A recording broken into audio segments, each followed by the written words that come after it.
నమస్తే ఫ్రెండ్స్, నేను మీ అమ్మ వంటిల్లు. ఈ రోజు వాతావరణం చల్లగా ఉన్నప్పుడు వేడి వేడిగా కరకరలాడే తెలంగాణ స్పెషల్ సర్వపిండి తింటే ఆ రుచి వేరు కదా. సో ఈ రోజు చాలా సింపుల్ గా బయట కరకరలాడుతూ లోపల మెత్తగా సర్వపిండి స్టెప్ బై స్టెప్ చూపిస్తున్నాను. ఒకసారి రెసిపీ ట్రై చేస్తే మళ్ళీ ఇలాగే చేయాలనిపిస్తుంది. మరి వీడియోని చివరి వరకు చూసి ఈ రుచికరమైన సర్వపిండి ఎలా చేయాలో తెలుసుకుందాం. దీనికోసం ముందుగా మనం ఒక 2 గ్లాసుల వరకు బియ్యం పిండి తీసుకోండి. మీడియం సైజ్ గ్లాస్ అన్నమాట. దాంట్లోకి జీలకర్ర వెల్లుల్లి 2 కలిపి దంచి వేసుకోండి. ఆ టేస్ట్ వేరుంటదండి జీలకర్ర వెల్లుల్లి దంచి వేయడం వల్ల. ఇంకా ఏం వేసినా వేయకపోయినా అది మాత్రం కంపల్సరీ వేయండి. తర్వాత నానబెట్టిన శనగపప్పు, కొంచెం పుట్నాలు, ఉప్పు, కారం, అలాగే సన్నగా తరిగి పెట్టుకున్న ఉల్లిపాయ ముక్కలు కొంచెం ఎక్కువ వేసుకోండి, టేస్ట్ బాగుంటుంది తినేటప్పుడు.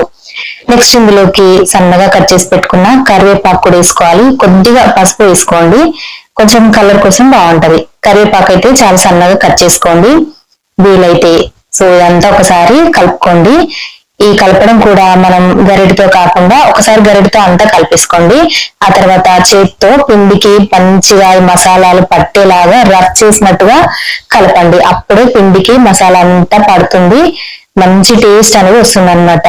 మనం వేసిన జీలకర్ర వెల్లుల్లి ఉల్లిపాయ ఆ ఫ్లేవర్ అంతా కూడా పిండికి కారం ఉప్పు అన్ని బాగా పడతాయి. ఇలా చేతితో రబ్ చేస్తున్నట్టుగా మొత్తం అంతా ఒక 2-3 నిమిషాలైనా పర్లేదు కలపండి బాగా.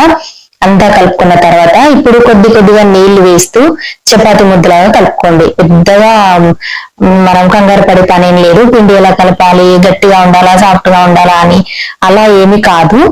కాస్త చపాతి పిండి లాగా ఉంటే సరిపోతుంది. మనం చపాతి పిండి ఎలా కలుపుకుంటామో ఇటు గట్టిగా ఉండదు, మరి మెత్తగా ఉండదు, ఆ కన్సిస్టెన్సీ ఉంటే సరిపోతుంది. ఇప్పుడు ఒక చిన్న ఉండ పిండి ముద్దను తీసుకొని దీన్ని అరచేతిలో కాస్త ప్రెస్ చేసుకోండి. ఇలా ప్రెస్ చేసుకొని ఒక మందపాటి గిన్నెకి ఆయిల్ అప్లై చేసుకోండి. ఫస్ట్ కొద్దిగా స్ప్రే చేసినట్టుగా ఆయిల్ వేసుకోవాలి. గిన్నెకంతా కూడా అప్లై అయ్యేలాగా ఉండాలి, అప్పుడు మంచిగా కాలుతుంది మనం చేసుకునే సర్వపిండి.